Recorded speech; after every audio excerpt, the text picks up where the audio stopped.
Imagina que buscas a un artista para que te haga una pintura de una foto, pero cuando este artista te entrega el producto final, te molestas porque no es idéntico de pe a pa a la foto original. ¿Eso tiene sentido para ti? Como artista te puedo decir que no hay ningún otro artista que encuentre propósito en copiar como una impresora algo que ya ha sido contado antes, una imagen que ya existe en el mundo. ¿Por qué aceptamos la innovación cuando viene de un maestro del cine, pero la llamamos basura cuando nace de la mirada de una mujer? Uno de estos directores adaptó un libro clásico y se tomó total libertad creativa para transformar el centro gravitacional de la obra, la relación entre sus actores, humanizó al monstruo y original villano de la historia y les dio más agencia a las mujeres. ¿Me puedes decir cuál? La respuesta es ambos. Ambos lo hicieron, pero solo uno está siendo destrozado por la crítica. Hablemos de ello. Hola, mi nombre es Susi y es un placer conocerte. Si es tu primera vez en uno de mis videos, gracias por venir. Si ya eres suscriptor, gracias por volver. Aprecio mucho tu presencia aquí y que disfrutes de este pedacito del internet que intento crear día tras día. Este video es el primero de este estilo que hago, entonces siéntanse con total libertad de dejarme su crítica en los comentarios, decirme qué cosas puedo mejorar, eso me ayudaría mucho. Si, al igual que yo, no han podido sacarse Cumbres Borrascosas de la cabeza, porque les digo, yo fui a verlo 2 veces al cine, tengo el álbum de Charlie XCX en loop en Spotify, no paro de escucharlo, es mi imperio romano oficial. Entonces, si al igual que yo no han podido dejar de pensar en ello, quédense en el video. Si no les gustó la película, también los invito a que se queden y cuestionen su pensamiento. Si les gusta, denme like y si no, mándenme a volar, no pasa nada, pero eso me ayuda con el algoritmo y a que mi video le llegue a más personas, entonces si me pueden apoyar de esa forma, se los agradezco y empecemos. Partiendo del puntaje del público en Rotten Tomatoes, sabemos que Frankenstein tiene un puntaje casi perfecto, del 90%, mientras que Cumbres Borrascosas 2026 tiene un puntaje de 76%, o al menos en el momento que estoy haciendo este video. Esto sumado a lo que yo he percibido, gracias a nuestro muy confiable y lindo algoritmo, la imagen sobre Frankenstein 2025 es mucho más positiva a Cumbres Borrascosas, aunque siento que ambas adaptaciones tienen mucho más parecido en su esencia. Pero Cumbres Borrascosas 2026 se volvió una de esas piezas polarizantes que o la amas o la odias y no hay nada en el medio, y siento que vale la pena que hablemos sobre eso. Entonces, punto 1. ¿Qué es una adaptación y cómo definimos si es buena o no? Empecemos por lo básico. ¿Qué es una adaptación o el verbo adaptar? Voy a leer esta parte, ¿ok? De acuerdo con la RAE, adaptar significa modificar una obra científica, literal, musical, etc., para que pueda difundirse entre público distinto de aquel al cual iba destinada o darle una forma diferente de la original. En el cine esto implica un proceso creativo de reescritura para ajustar la narrativa y los personajes al estilo del formato, priorizando la coherencia cinematográfica sobre la fidelidad a la fuente base. El público suele definirla como una actuación literal, pero literal al material base. Pero eso suele ser una definición más técnica que artística, porque una adaptación no es una traducción, es una transmutación. Como artista, yo misma les puedo decir que copiar una foto píxel por píxel no tiene ningún propósito creativo. No estás agregando nada al mundo que ya no exista, no estás contando nada que no haya sido contado antes y hasta de mejor forma. El valor real está en la interpretación, en lo que yo decido omitir o añadir a esta nueva versión. Y esto es exactamente lo que tenemos que entender. El cine es un arte, no un medio. No es un medio para transportar el libro, es un arte. Entonces todos los directores insertan su visión y su esencia en su obra. Es lógico, porque es arte, no un medio. Si buscas que el sentido filosófico y el storytelling y el ritmo y la narrativa, todo se mantenga igual al libro, agarra, vuélvetelo a leer. Es esa película que tú estás esperando que sea la adaptación fidedigna, perfecta de lo que pasó en el libro, de la misma forma y en el mismo sentido que lo dijo el autor original. Eso te vas a quedar esperando toda tu vida porque eso no va a existir nunca. Y no debería existir nunca porque los directores no son impresoras. Ellos ponen su esencia y su visión artística en ella. Entonces, para volver a ver la historia de Cumbres Borrascosas, yo prefiero volver a leerme el libro. Nadie lo va a contar mejor que Emily Bronte. Y esa crítica que dice que esto puede ser otra película, pero sin el nombre de Cumbres Borrascosas, pues sí, probablemente, pero entonces eso se puede decir de cualquier otra adaptación que venga de otro medio. Por ejemplo, el Joker de Todd Phillips.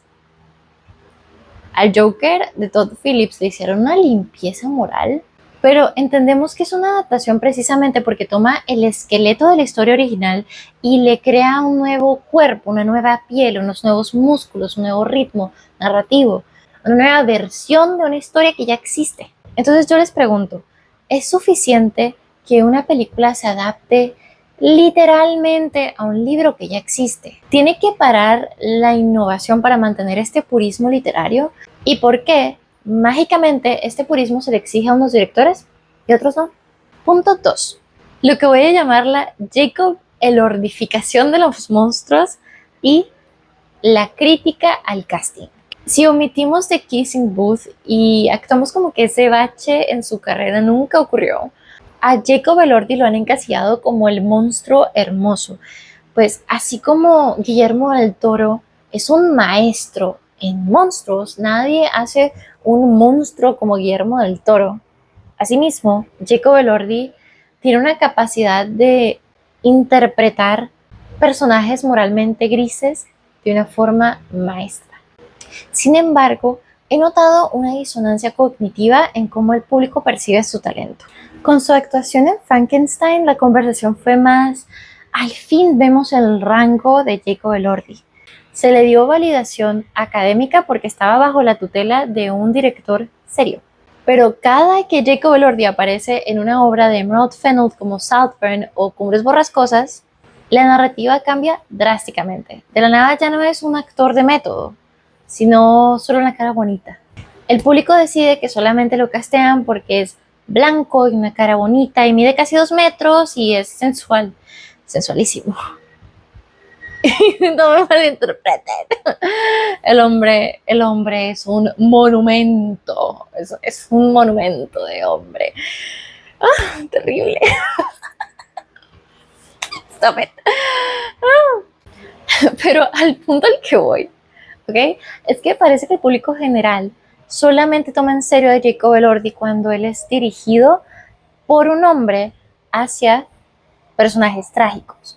Pero su talento desaparece cuando es una mujer dirigiéndolo para el female gaze, el deseo femenino, la mirada femenina.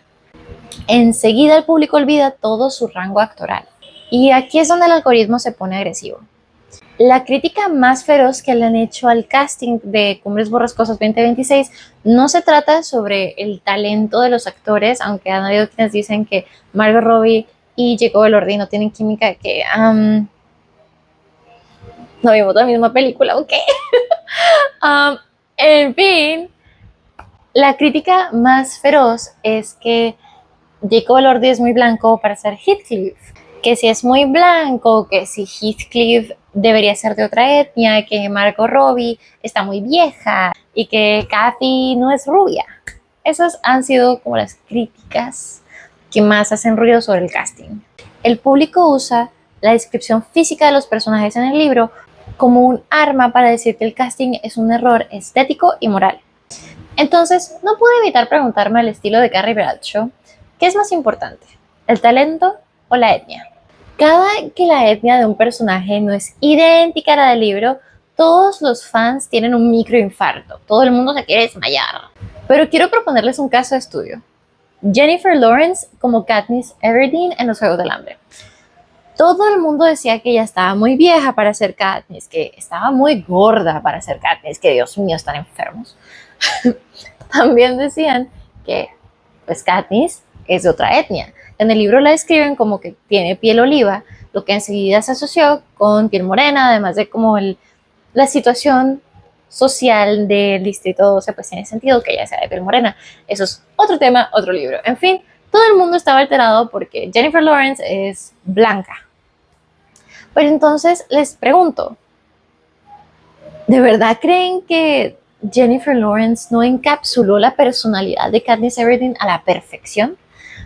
Genuinamente no me puedo imaginar otra persona haciendo ese rol de mejor forma, y sé que ese es el punto, que al poner a un actor blanco en un rol de un personaje étnico, entonces le están quitando oportunidades potenciales a actores que no han sido descubiertos de tener su boom en la industria y ser descubiertos. Pero ya llega un punto en que más bien se siente como una inquisición, y que en medio de esta inquisición lo que hacen es desmeritar al actor y a su talento.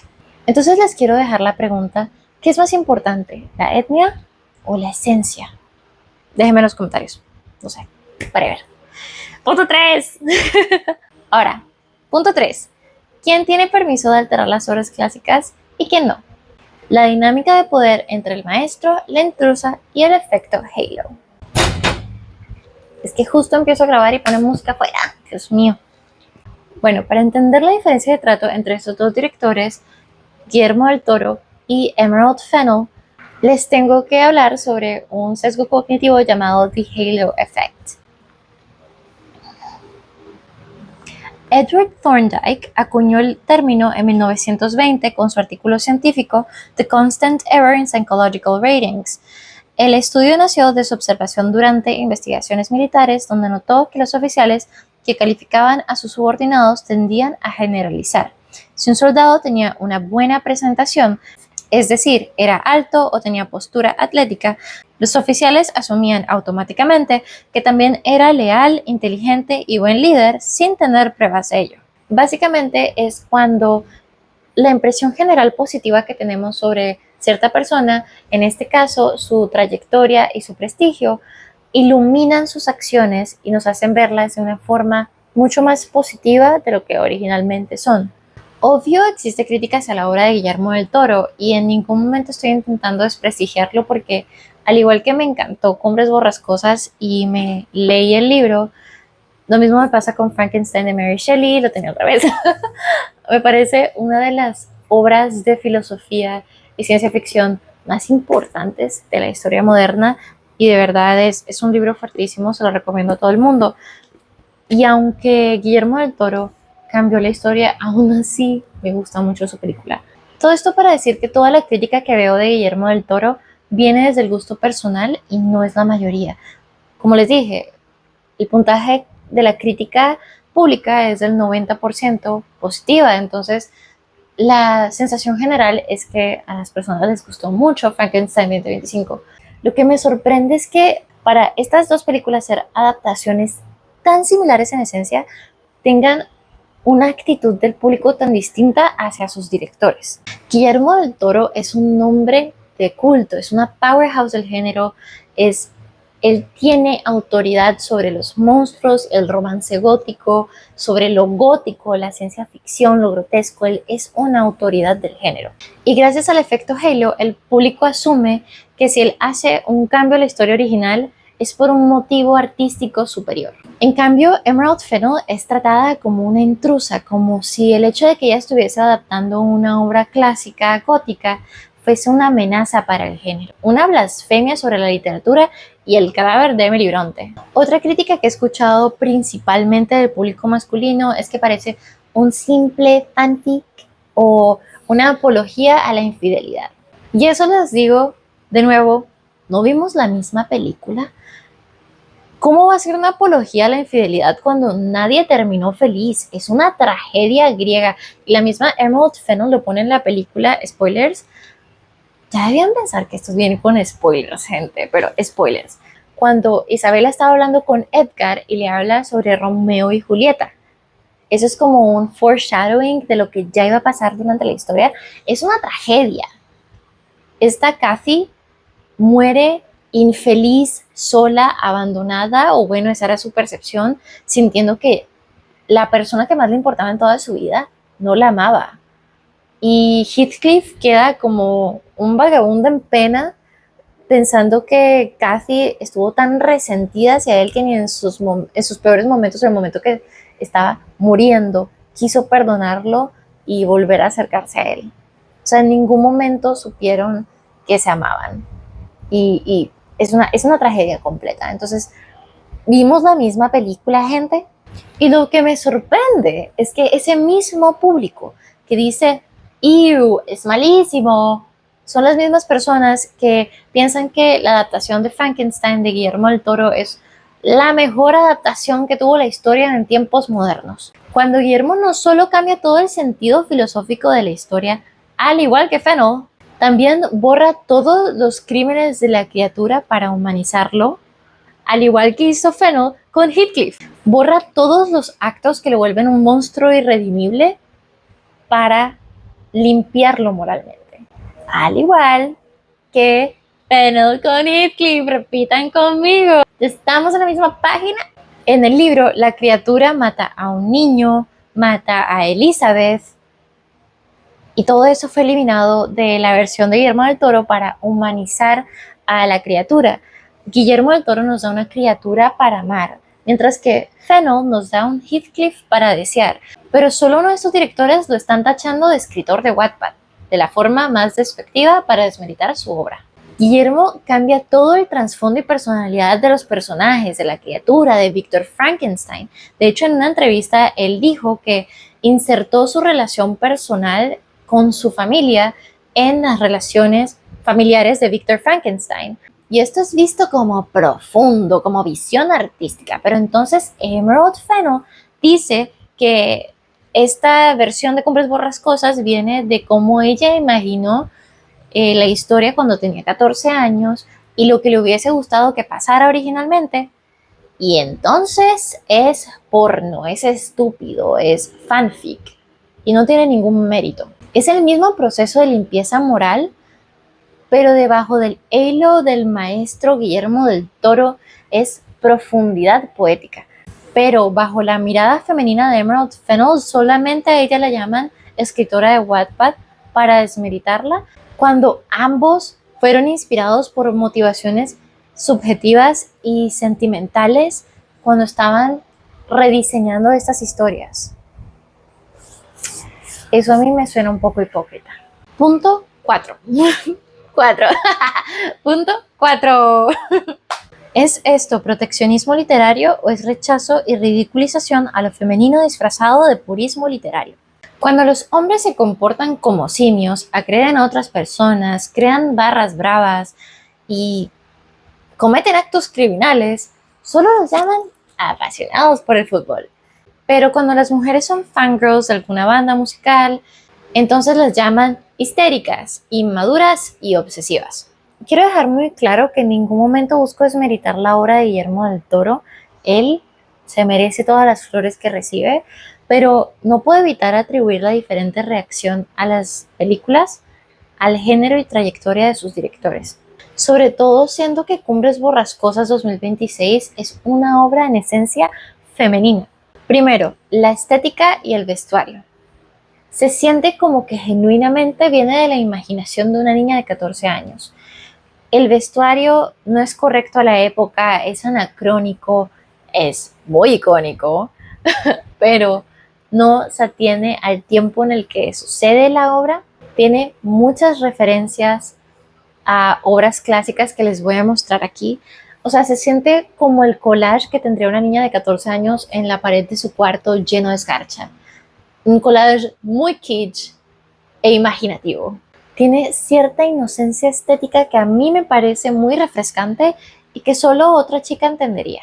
Segundo, uno de los cambios que a mi parecer reflejan la verdadera visión de Emerald Fennell con esta película, y es que quitó al personaje de Heathcliff como el centro gravitacional de los eventos de la película y en su lugar puso al deseo femenino. Ahora, pongámonos en contexto. Nelly, Isabella y Cathy eran todas mujeres sin derechos, que no tenían ningún control sobre su destino, sobre su economía, sobre su posición social y dependían netamente de los hombres a su alrededor. No tenían agencia sobre sí mismas en una sociedad que las trataba como ciudadanos de segunda categoría. Eran mujeres sin control ni derecho sobre sus vidas y sus cuerpos. Pero Fennel movió a los personajes femeninos de ese rol pasivo que solamente reacciona a los eventos que les suceden, siendo manipuladas y usadas por los hombres de su entorno, y las vuelve mujeres que expresan y actúan sobre sus deseos. Por eso siento que fue brillante el cambio que hizo en la relación entre Isabella y Heathcliff. Desde un inicio entendemos que Isabella desea esta relación, que de cierta forma es de beneficio mutuo. Él respeta sus deseos, no le miente en ningún momento. Son cómplices en una jugarreta en la que ambos pierden. Son iguales, ambos a la merced del otro. No es un caso del síndrome de Colin Hoover porque en esta película no se romantiza el abuso, ya que el abuso no sucede. Porque en esta adaptación, Heathcliff no mata al perro de Isabella, no le miente a Isabella para vengarse de Cathy. Ellos ambos están en el plan. Es consensuado.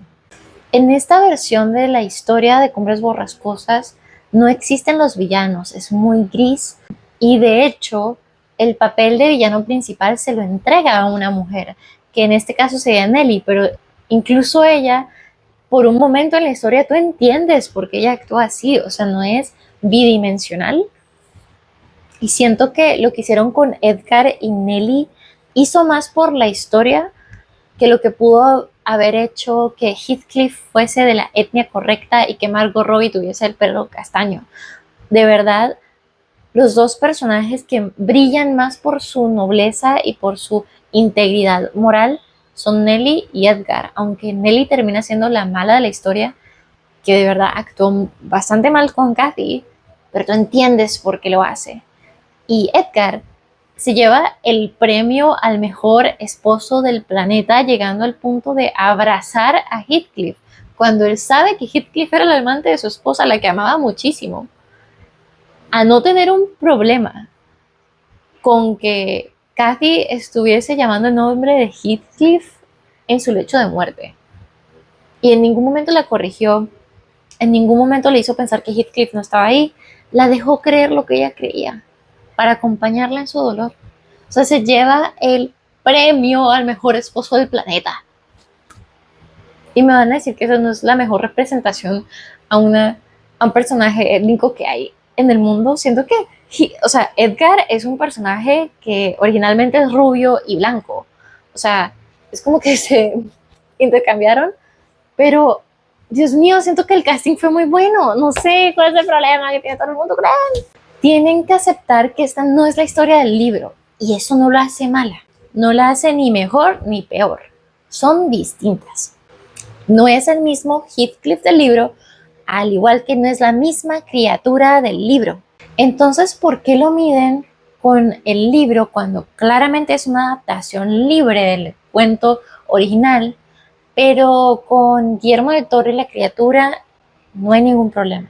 No solo se lo permiten, sino que le aplauden humanizar a la criatura y limpiarlo de todos sus crímenes. Pero ¿por qué no pueden ver a Heathcliff de Emerald Fennell de forma más objetiva? En esta película, Fennell le da a las mujeres agencia, deseos que no sean reproducirse, pertenecer y servir a un hombre. Les permite sentir pasión, expresar deseos sexuales, económicos, sociales. Se les permite ser humanas más que solo ser víctimas de Heathcliff y de sus circunstancias. Entonces, si la traición al libro sirve para que el hombre se sienta profundo, es arte. Si sirve para que la mujer se sienta dueña de su deseo, es basura pop.